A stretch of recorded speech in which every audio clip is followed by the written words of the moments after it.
pour un son.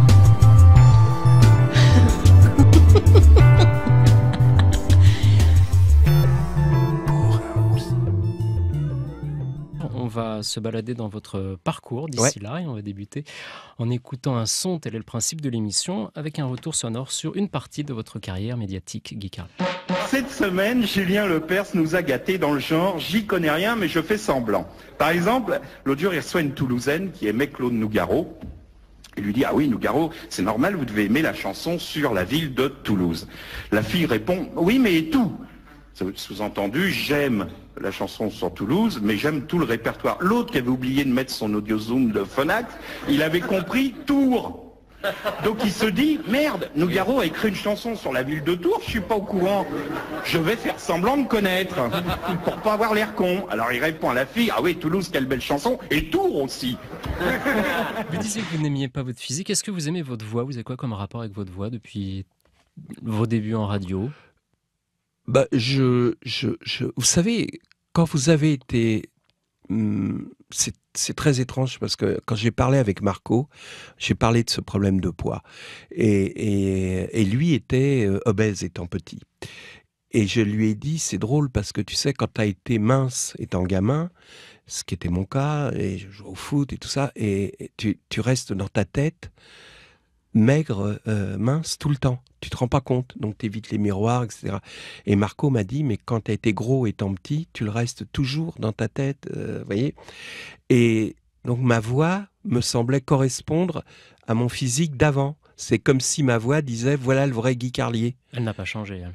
Ben, j'en sais rien, mais en tout cas, c'était une image juste. C'était cette image, et puis c'était, ça allait plus loin. Ça faisait partie d'un processus de séduction, c'est-à-dire, dis-moi que tu m'aimes et que tu oublies mon image, quoi.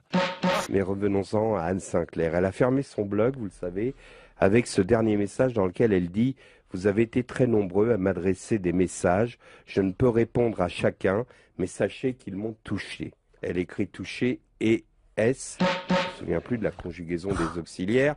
Les messages ont touché qui? Moi, Anne Sinclair, donc touché et Voilà.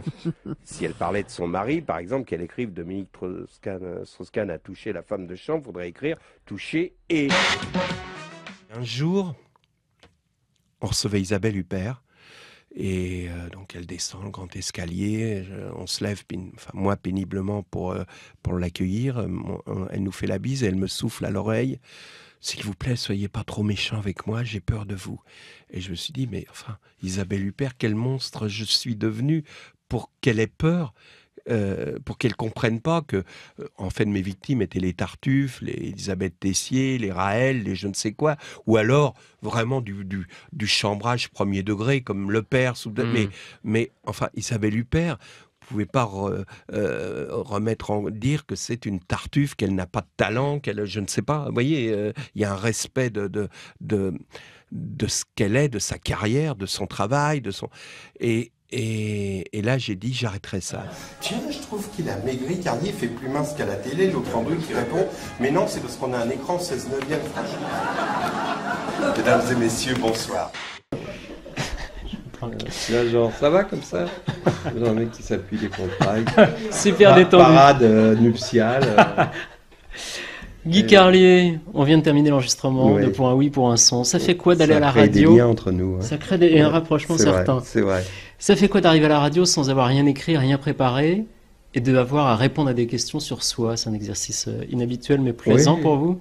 Peut-être plus difficile que d'avoir écrit. Et je me suis rendu compte, par exemple, en faisant des émissions comme Les Grosses Têtes avec Laurent Ruquier, que je suis meilleur à l'écrit qu'à l'oral.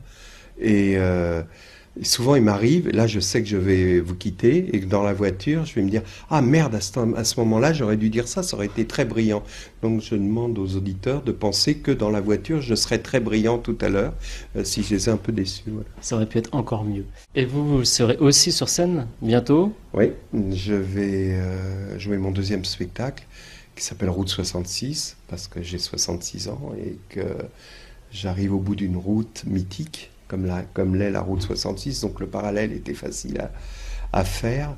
J'ai fait la route 66, comme disait Comme disait Antoine Doinel d'ailleurs dans un film de Truffaut, en parlant d'une femme, je lui ferais bien l'amour. Je lui ferais mal l'amour, mais je lui ferais bien l'amour.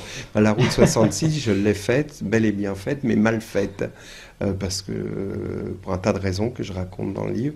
Mais c'était quand même, j'allais vers mes rêves, vers la Californie, vers un peu comme ma vie, quoi. On espère vous voir bientôt en Suisse. Ah oui, j'ai le souvenir de Vevey, notamment. J'ai joué plusieurs fois à Morges également. Mais Vevey, c'est un souvenir extraordinaire. C'était en matinée d'ailleurs. C'est un dimanche après-midi. Le théâtre est très beau. Et voilà, c'était un beau jour de printemps 2013, je crois. C'était super et c'est une des plus belles journées de ma vie. Et puis le soir, on était évidemment avec toute la troupe. Enfin, la troupe, c'est le régisseur, le responsable de tournée, etc. À la ferme de Frédéric Dard. Et je crois que ce jour-là, il était fier de moi, quoi. Merci beaucoup.